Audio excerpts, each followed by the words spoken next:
జీడిమెట్లలో తల్లి అంజలిని అత్యంత కిరాతకంగా మైనర్ బాలిక మరొక ఇద్దరు మైనర్లతో కలిసి చాలా దారుణంగా తల్లిని హత్య చేసిన పరిస్థితి ఉంది. ఇప్పుడు ఆమె విచారిస్తుంటే షాక్ అయిపోతున్నారు పోలీసులు కూడా.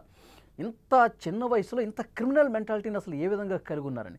ఆమె కూడా చాలా స్పష్టంగా చెప్తుంది, అంజలి మొదటి భర్త కుమార్తె నేను, నన్ను జీవితంలో నానా రకాలుగా ఇబ్బంది పెట్టింది, నాకు తల్లి అంటే నాకు అసలు ఇష్టం లేదు అని స్పష్టంగా చెప్తా ఉంది. సో ఇంకా విచారణలో ఎలాంటి విషయాలు వస్తున్నాయి, మీ దగ్గర ఉన్న డీటెయిల్స్ ఇవ్వండి. ఎస్ వలి జీడిమెట్ల హైదరాబాద్ పరిధిలో ఉన్నటువంటి జీడిమెట్లలో జరిగినటువంటి అంజలి హత్య కేసులో రోజుకో గంటకో ఒక్కొక్క సంచలనం బయటకు వస్తుందనే చెప్పాలి. ముఖ్యంగా పోలీసులు ప్రస్తుతం విచారణ జరుపుతున్నారు. ఈ విచారణలో చంపినటువంటి బాలిక ఆమె చెబుతున్నటువంటి మాటలు వింటుంటే పోలీసులే షాక్ అయిపోతున్నారు. మా సర్వీస్లో ఎన్నో కేసుల్ని ఇన్వెస్టిగేషన్ చేశాము, ఎంతోమంది దగ్గర వాంగ్మూలాలు తీసుకున్నాము, పెద్ద పెద్ద సంచలనాలైనటువంటి హత్య కేసులనే తాము ఛేదించాము, సో చాలామంది ముద్దాయిలతో మాట్లాడాము.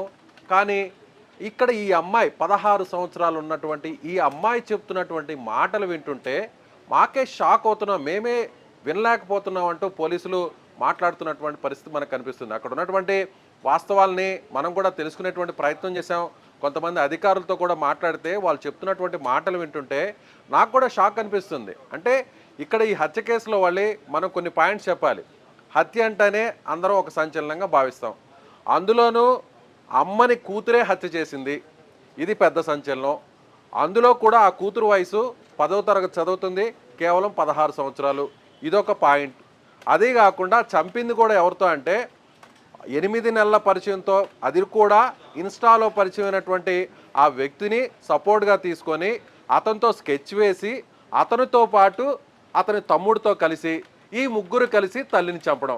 ఇలా ఒక్కొక్క పాయింట్ వింటుంటే మనకే ఆశ్చర్యంగా ఉంటుంటే చంపినటువంటి ఆ బాలిక చెప్పినటువంటి మాటలు వింటుంటే పోలీసులు షాక్ అవుతున్నారు. ఆ బాలిక ఏమంటుందంటే, మా అమ్మ ఈ భూమి మీద బతికితే, మా అమ్మ ప్రాణాలతో ఉంటే నేను ఇక్కడ బతికి ఉపయోగం లేదు, నాకు భవిష్యత్తు లేదు, ఎలా అయినా సరే మా అమ్మను కసితీరా చంపితేనే చిన్నప్పటి నుంచి నేను భరించినటువంటి వేదనలు, నేను గురి అయినటువంటి చిత్రహింసలన్నీ కూడా ఇప్పుడు నాకు కాస్త ఊరటనిస్తాయి.